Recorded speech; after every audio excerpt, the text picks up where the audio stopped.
Psalm 40. I waited patiently for the Lord. He inclined to me and heard my cry. He drew me up from this pit of destruction, out of the miry bog, and set my feet upon a rock, making my steps secure. He put a new song in my mouth, a song of praise to our God. Many will see and fear and put their trust in the Lord. Blessed is the man who makes the Lord his trust, who does not turn to the proud, to those who go astray after a lie.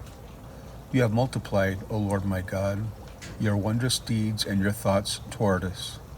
None can compare with you. I will proclaim and tell of them, yet they are more than can be told. In sacrifice and offering you have not delighted, but you have given me an open ear. Burnt offerings and sin offering you have not required. Then I said, Behold, I have come. In the scroll of the book it is written of me, I delight to do your will, O my God. Your law is within my heart. I have told the glad news of deliverance in the great congregation. Behold, I have not restrained my lips, as you know, O Lord. I have not hidden your deliverance within my heart. I have spoken of your faithfulness and your salvation. I have not concealed your steadfast love and your faithfulness from the great congregation. As for you, O Lord, you will not restrain your mercy from me. Your steadfast love and your faithfulness will ever preserve me. For evils have encompassed me beyond number. My iniquities have overtaken me, and I cannot see. They are more than the hairs of my head. My heart fails me. Be pleased, O Lord, to deliver me. O Lord, make haste to help me. Let those be put to shame and disappointed altogether who seek to snatch away my life. Let those turned back and brought to dishonor who delight in my hurt. Let those be appalled because of their shame, who say to me, Aha, aha. But may all who seek you rejoice and be glad in you. May those who love your salvation say continually, Great is the Lord. As for me, I am poor and needy, but the Lord takes thought for me. You are my help and my deliverer. Do not delay, O my God.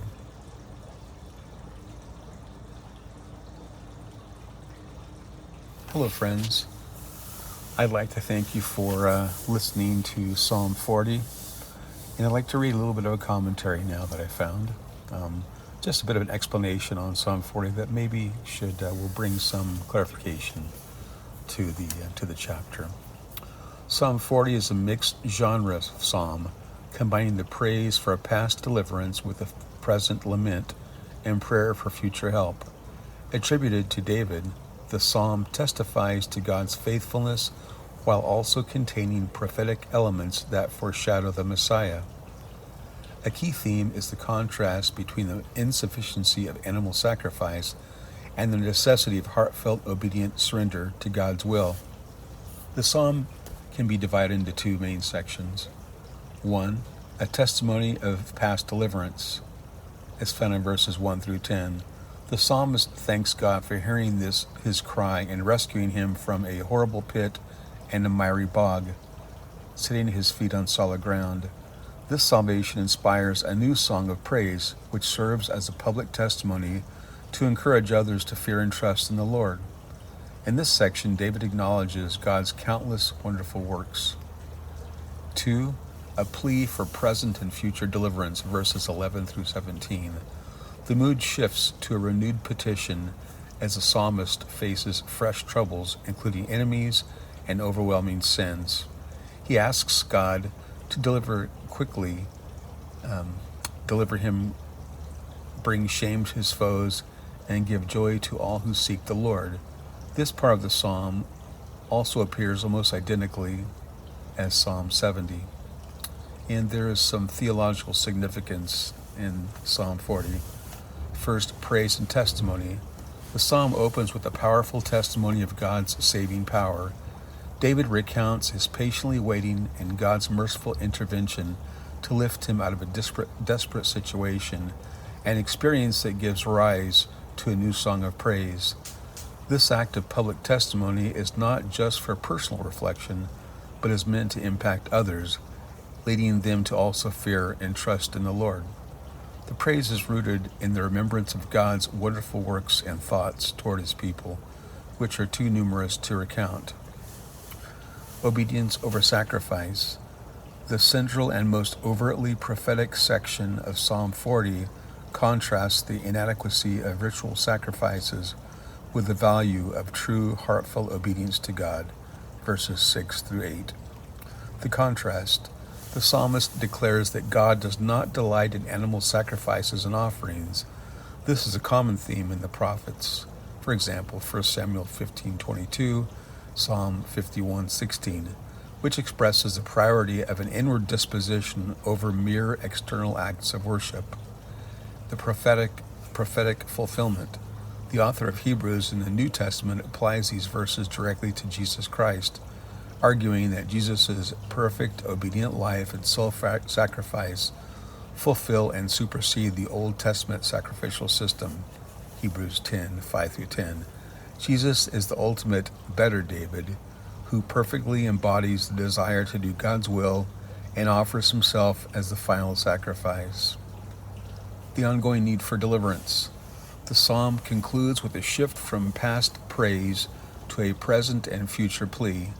Despite his earlier deliverance, the psalmist acknowledges his continued sinfulness and the presence of new enemies. This teaches that the Christian life is an ongoing journey of experiencing God's deliverance. The psalmist waits on God again, not in passive idleness, but with active expectation, grounding his hope in the memory of God's past faithfulness. The prayer for mercy and speed reflects a reality where trials are continuous, but so is God's grace. Christological interpretation. Christian interpreters have long understood Psalm 40 as a messianic psalm, speaking both of David's experiences and prophetically of Christ. The horrible pit can be seen as a picture of Christ's descent into suffering and his resurrection, where he is raised up and given a new song of victory. Lo, I come. This verse, 47, becomes Christ's affirmation of his mission to earth in full obedience to his Father's will, which is written in the volume of the book, a reference to the divine decree. The sufficiency of Christ. By highlighting Jesus' perfect obedience, the New Testament shows that his once-for-all sacrifice redeems humanity from sin and perfectly fulfills what David could only partially achieve. All right, well, I hope that helps to clarify the passage today, Psalm 40, and I will be back tomorrow with Psalm 41. God bless you. Goodbye.